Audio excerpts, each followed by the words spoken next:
Hi, പുതിയൊരു വീഡിയോയിലേക്ക് സ്വാഗതം. നമ്മുടെ തേങ്ങയൊക്കെ ഇപ്പോൾ 2 ദിവസം ഉണങ്ങി ചിരട്ടയിൽ നിന്ന് കുത്തി ഇളക്കാൻ പാകമായിട്ടുണ്ട് കേട്ടോ. അപ്പോൾ ഞാൻ ഇന്നത് മേളിൽ നിന്നെടുത്ത് താഴോട്ട് കൊണ്ടുവന്നു. ഇന്ന് ഇച്ചിരി നേരത്തെ എടുത്തു കേട്ടോ. കാരണം എന്താണെന്ന് വെച്ചാൽ 2:15 ആകുമ്പോൾ നല്ലൊരു മഴക്കോളും വന്നു, നല്ലൊരു കാറ്റൊക്കെ വന്നു. ഇപ്പോൾ ഇതേക്കോന്ന് പേടിച്ചിട്ട് ഞാൻ വേഗം എടുത്തു കേട്ടോ. അത് താഴോട്ട് കൊണ്ടുവന്നു.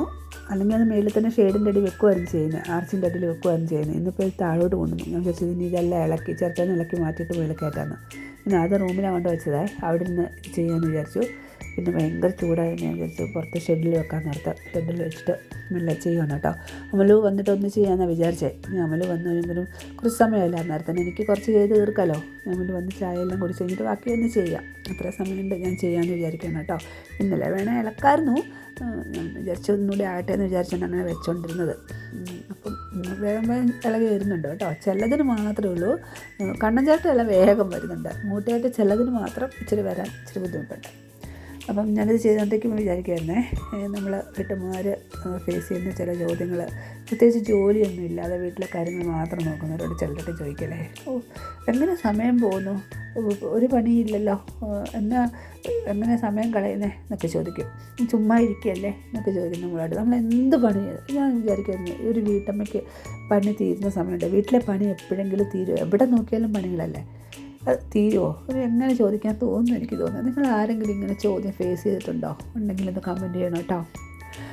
ഞാനത് വെറുതെ പറഞ്ഞല്ല, എനിക്ക് 1-2 പ്രാവശ്യം ഇങ്ങനെ ചോദിക്കാം. ഞാനിപ്പോൾ മനസ്സിൽ വിചാരിച്ചു, അതുകൊണ്ട് ചോദിച്ചാണ് കേട്ടോ. അപ്പം ഞാൻ ഇത്ര തേങ്ങയെല്ലാം കുത്തി കേട്ടോ. അമലും കൂടെ വന്നു. അമല് വന്നു, ഞാൻ കുത്തുന്നതിനിടയ്ക്ക് അമല് വന്നു കഴിഞ്ഞപ്പോൾ ചായ വെക്കാൻ പോയി. പിന്നെ വെള്ളമൊക്കെ ഒഴിച്ചിട്ട് കയറി വന്ന് അന്നേരത്തിന് സന്ധ്യയായി കേട്ടോ. ഈയലും വന്നു, ഭയങ്കരമായിട്ട് ഈയലും ഉണ്ടായിരുന്നു കേട്ടോ. എന്നാലും ഞങ്ങൾ രണ്ടും കൂടെ അത് മുഴുവൻ ഇളക്കി തീർത്തു. അമ്മലും വന്ന് തീർത്തു കേട്ടോ. ഇനിയിപ്പോൾ അതെല്ലാം വാരി ചാക്കിലോട്ട് വെക്കണം. ഇനിയിപ്പോൾ ചിരട്ടയൊന്നും വാരി വെക്കാൻ നടക്കുമല്ല. ചിരട്ട നിന്ന് നാളെ എങ്ങനെ വാരി വെക്കാമെന്ന് വിചാരിക്കും കേട്ടോ. ഇത് 2 ചാക്കിലൊക്കെ വാരി വെച്ചിട്ട് പോകണം, കുളിക്കണം, കുരിശുവര, അങ്ങനെ കാര്യങ്ങളൊക്കെ ഉണ്ട്. ഞാൻ ഈ പറഞ്ഞ പോലെ പണികളൊന്നും തീരുകയല്ലോ. എന്തോരം നോക്കിയാലും പണികളാണ്. സന്ധ്യ വരെയും പണികളാണ്. സന്ധ്യ വരെയൊന്നുമില്ല, കിടക്കാൻ നേരത്തും പണികളാണ്. നമ്മൾ കുളിയെല്ലാം കഴിഞ്ഞ് കഴിയുമ്പോൾ പിന്നെ നമ്മളങ്ങ് ഇനി എന്നാ ചെയ്യണം, കുറച്ച് റെസ്റ്റ് എടുക്കാം നിർത്തിയിരിക്കും. നോക്കിയാൽ പണികളേ ഉള്ളൂ. അപ്പം വിമർശിക്കുന്നവരുണ്ടാവാം ഇതിനെ, എന്ത് പണിയാണ് പെണ്ണുങ്ങൾക്ക് വീട്ടിൽ എന്നാ പണിയെന്ന് ചോദിക്കുന്നവരുണ്ടാവാം. പക്ഷെ അത് ചെയ്ത് നോക്കിയാലേ മനസ്സിലാവുള്ളൂ. അപ്പം പിറ്റേ ദിവസം രാവിലെ ആയി കേട്ടോ. ഞാൻ തേങ്ങയൊക്കെ എടുത്ത് ഭദ്രമായിട്ട് ഇന്നലെ വൈകിട്ട് അവിടെ വെച്ചിട്ടുണ്ടായിരുന്നു. രാവിലെയായി. ഇന്ന് പൂരി ഉണ്ടാക്കാമെന്ന് വിചാരിച്ചു കേട്ടോ. പൂരിയും നമ്മുടെ ബാജിക്കറിയാണ് കേട്ടോ. ഇന്ന് മുട്ടയല്ല, എന്നും മുട്ടയല്ല, അതുകൊണ്ട് ഇന്ന് ബാജി വെക്കാമെന്ന് വിചാരിച്ചു. പക്ഷെ മാളു ബാജി കൂട്ടല്ല. അപ്പം മാളുവിന് വേണ്ടിയിട്ട് ഒരു മുട്ട ഉണ്ടാക്കണം. അപ്പോൾ ബാജി ഉണ്ടാക്കാൻ വേണ്ടി ഞാൻ നമ്മുടെ സവോള നന്നായിട്ട് അരിഞ്ഞെടുത്ത് എണ്ണയിൽ നിന്ന് വഴറ്റിയെടുക്കുകയാണ് കേട്ടോ. അതിൻ്റെ കൂടെ പച്ചമുളകും കൂടി ഇട്ടിട്ടുണ്ട്, കരിവേപ്പിലയും കൂടി ഇട്ട് ഒന്ന് വഴറ്റിയെടുക്കുകയാണ് കേട്ടോ. അത് കഴിഞ്ഞിട്ട് അതിനകത്തോട്ട് ഞാൻ കുറച്ച് മഞ്ഞൾ, നന്നായിട്ടൊന്ന് വഴന്ന് വരുമ്പോൾ അതിനകത്തോട്ട് കുറച്ച് മഞ്ഞൾപ്പൊടിയും കൂടി ഇടും കേട്ടോ. എന്നിട്ടൊന്ന് വഴറ്റിയെടുക്കും.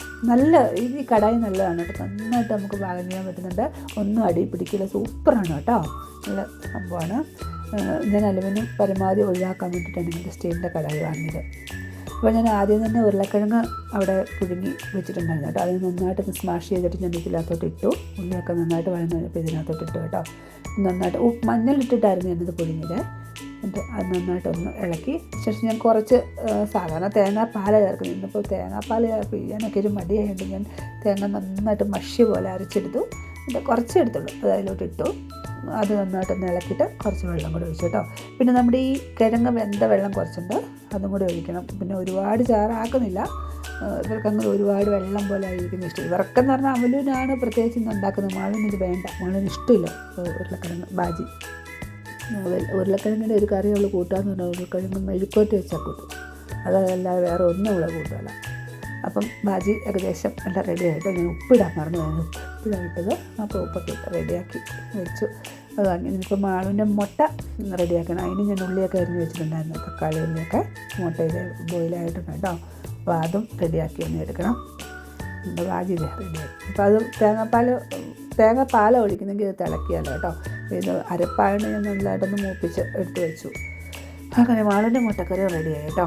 മാളിന് തേങ്ങാപ്പാലൊന്നും ചേർത്തില്ല. പിന്നെ അതിന് ശേഷമാണ് ഞാൻ പൂരി ഉണ്ടാക്കാൻ നിന്നത്. അപ്പം നമ്മുടെ പൂരി എടുത്തു. ബ്രേക്ക്ഫാസ്റ്റൊക്കെ കഴിച്ച് കഴിഞ്ഞിട്ട് ബാക്കി പണി ചെയ്യാമെന്ന് വിചാരിക്കണം. ഉച്ചയ്ക്ക് തന്നെയുള്ള കാര്യങ്ങളെല്ലാം ചെയ്യണം. പിന്നെ അമലു പോയി കഴിഞ്ഞിട്ട് വേണം ബാക്കി കാര്യങ്ങളൊക്കെ ചെയ്യാം. മാളിന് പോകണ്ട, ഇതെല്ലാം ബ്രേക്ക്ഫാസ്റ്റ് കഴിച്ച് കഴിഞ്ഞിട്ട് ഞാൻ മേളിൽ കയറി. ഒരുപാട് വെയിലായി കഴിഞ്ഞാൽ പിന്നെ തേങ്ങ നിരത്താൻ പറ്റത്തില്ല കേട്ടോ. ഞാൻ ഒന്നുകൂടെ അവിടെയൊക്കെ ഒന്ന് അടിച്ച് വാരി കേട്ടോ. കാരണം ഓരോ പ്രാവശ്യം തേങ്ങ വെക്കുമ്പോഴും അതിൻ്റെ ചകിരി തുരുമ്പും എല്ലാം വീണ്ടും അപ്പടി പൊടിയാണ്. അപ്പോൾ അതൊന്ന് ക്ലീൻ ആക്കിയതിന് ശേഷം ഞാനൊരു പുതപ്പ് എടുത്തിട്ടുണ്ട് കേട്ടോ. പഴയ ഒരു പുതപ്പ് വിരിച്ചിട്ട് അതിലോട്ട് വെക്കാമെന്ന് വിചാരിക്കുക. അല്ലെങ്കിൽ ഇല്ലേ പെട്ടെന്ന് മഴ വന്ന് ഇതിനും കൂടെ പെറുക്കി എടുത്തുകൊണ്ട് പോകാൻ ബുദ്ധിമുട്ടല്ലേ. ഇങ്ങനെയാകുമ്പോൾ നമുക്ക് പെട്ടെന്ന് എടുക്കാമല്ലോ. അപ്പോൾ ഞാനത് വിരിച്ചിട്ടിട്ട് അതിലോട്ട് തേങ്ങ പെറുക്കി വെക്കട്ടോ കേട്ടോ.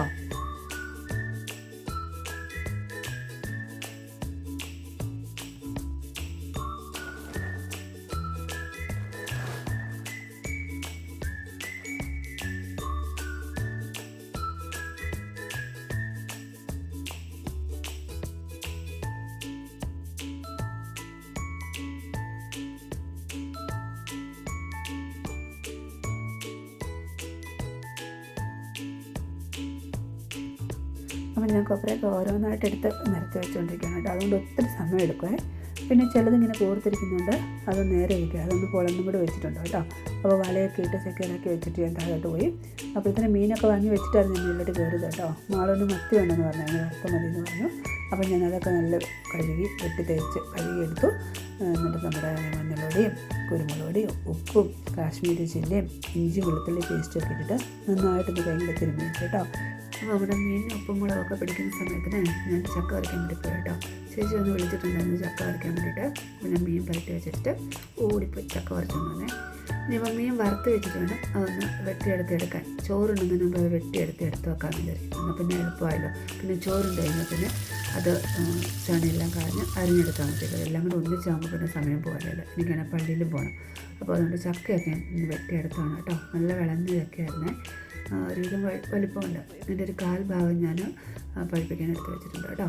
ഇനി ഇത് വെട്ടി എടുത്ത് വെച്ചിട്ടുണ്ട് ചോറുകൂടെ കഴിഞ്ഞിട്ട് ബാക്കി ചെയ്യാമെന്ന് വിചാരിക്കുന്നു കേട്ടോ. എന്നിട്ട് എല്ലാം റെഡിയാക്കി വെച്ചിട്ടാണ് എനിക്ക് പള്ളിയിൽ പോകണം. അപ്പോൾ ഇന്നത്തെ വീഡിയോ ഇത്രയേ ഉള്ളൂ കേട്ടോ. വീഡിയോ ഇഷ്ടമായി ലൈക്ക് ചെയ്യാനും ഷെയർ ചെയ്യാനും മറക്കില്ല കേട്ടോ. അപ്പോൾ എന്നെ സപ്പോർട്ട് ചെയ്യുന്ന എല്ലാവർക്കും ഒരുപാട് നന്ദി. അപ്പോൾ അടുത്ത വീഡിയോ ആയിട്ട് വീണ്ടും കാണാം.